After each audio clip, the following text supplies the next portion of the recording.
Effective altruism. Geoffrey Miller has some feedback on effective altruism. The first is underestimating how much attention the EA subculture already gives to these psychological issues, the mismatch between human nature as it is, and how an ideal utilitarian would ideally act. Narrated by Skeptical Waves. Published Friday, September 3, 2021 by Curtis Yarvin. Geoffrey Miller has some feedback on effective altruism. The first is underestimating how much attention the EA subculture already gives to these psychological issues, the mismatch between human nature as it is, and how an ideal utilitarian would ideally act. EAs are acutely, painfully, relentlessly, exasperatedly aware of the cognitive and emotional biases that shape our behaviors towards others, including our narcissism, nepotism, tribalism, anthropocentrism, moral posturing, moral blind spots, ethical inconsistencies, etc. It's at least half of what we talk about. We have no illusions that people are naturally equipped to be good at utilitarian reasoning or EA. We don't even think that most people could ever get very good at it. As a philosopher, I must protest. Cognitive and emotional biases are different. Cognitive biases are errors in logic. They should always be corrected.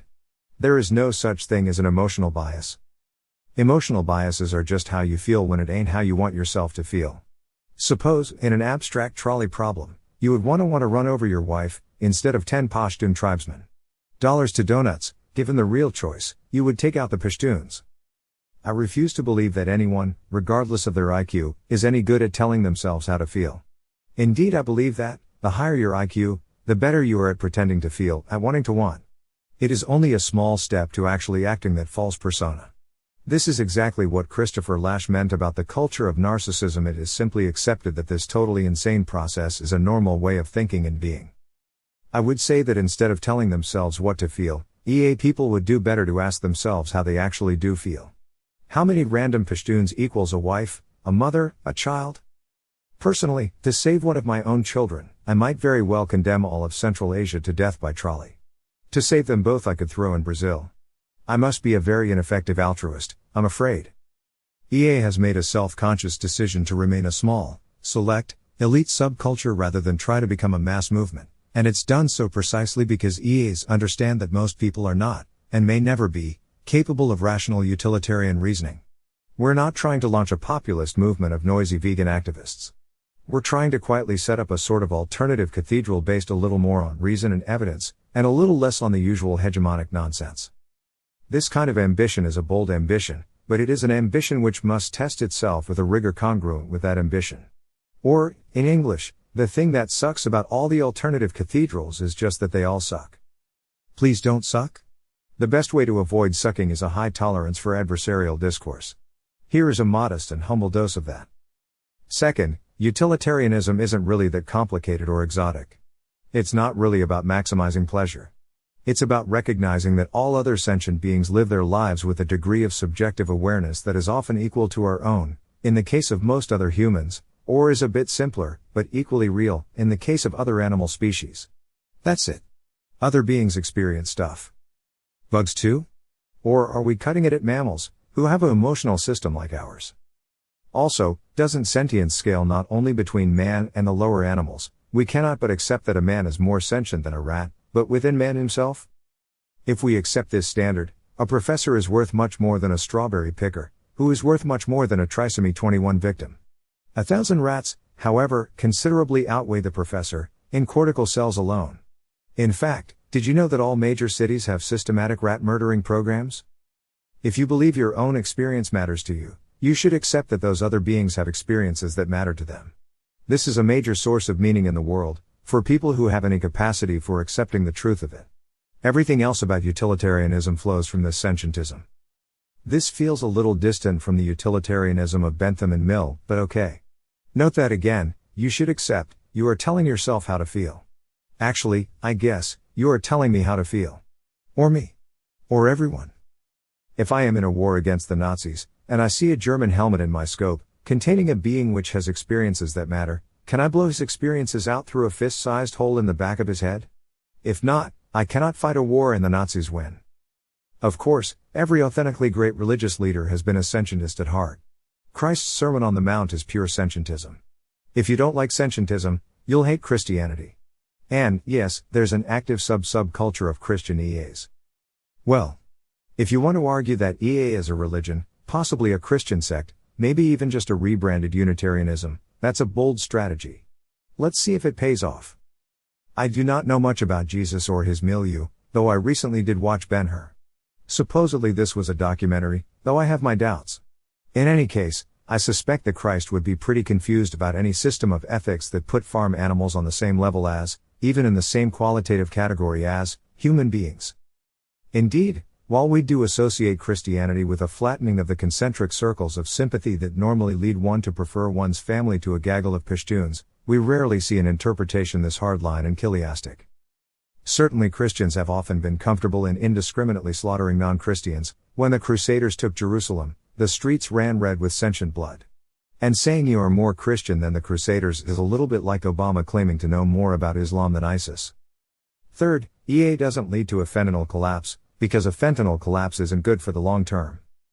Yes, this was not about EA but utilitarianism, in the sense of Bentham and Mill. Look, EA 10 years ago was focused mostly on making charities more efficient, comparing their cost-effectiveness in solving problems like reducing malaria and river blindness in Africa, or figuring out whether direct cash transfers to poor people work better than foreign aid, or trying to keep billions of animals from suffering too much in factory farms.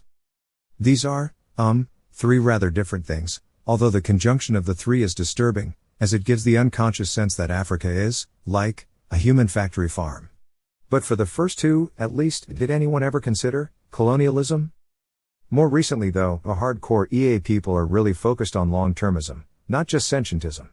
They're much more concerned about existential risks to our species and civilization, than with improving a few charities and nudging a few policies around.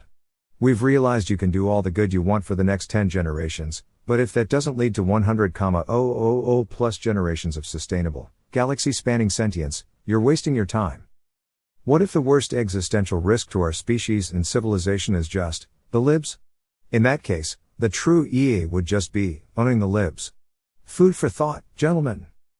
The goal isn't to make the poor of Africa and Asia a little less miserable. The goal is a vigorous, meaningful, awesome interstellar civilization that lasts for a very long time.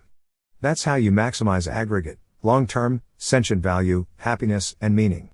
A billion generations of a trillion people each is a billion trillion sentient lives, and if you like life, and you have some objectivity, you should like the math. The math is definitely telling us, I feel, to own the libs. Anything that interferes with that long-term vision is, to the best and brightest EAs, odious.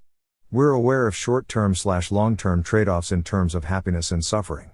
We could turn society into a perpetual Burning Man chasing cool drugs, cool sex, coolness uber alles. Until the underclass stops delivering water to the grey dusty playa. EAs know that these short-term temptations are the great temptation, the looming catastrophe that probably explains the great filter. We know that most intelligent life in the universe evolves to chase proxies for biological fitness, happy drugs, happy movies, happy careerism, rather than long-term fitness itself, good babies and civilizations. And then most intelligent life probably burns itself out in short-term pleasure-seeking, bad governance, fiat money, and grim collapse. We talk about this stuff all the time. Without realizing that the only solution is the revolt of vitalism, the return of the spirit of the Bronze Age, and the destruction of the cities in fire. We want human life to survive the real existential threats, like thermonuclear war, bioweapons, and AI, not just the politicized pseudo-threats, like climate change, inequality, or systemic racism. I don't think any of these 6 things are scary at all. COVID wasn't a bioweapon. All the H-bombs belong in a museum of the 20th century. As for AI, what if you really did realize that the main threat to human civilization was the libs? Or at least, their lib ideology? What would you do about it? And EAs are willing to discuss strategies and tactics to sustain civilization over the long term that do not necessarily buy into the classical liberal hegemonic assumptions about how the elites should relate to the masses. You know who else tends to be long-termist in their orientation? Neo-reactionaries. Traditionalists. Monarchists. Nationalists. Religious pronatalists. Scholars. Crypto dudes. Ornery post-libertarians. Post-rationalists. There's a huge intellectual and ethical overlap, and a potential strategic alliance, between NRX and EA. Not to mention a lot of school for cool people who really should meet each other. I like to meet everyone. I even like to meet the libs. How else are you going to own them, lol? And they think in the long term, too.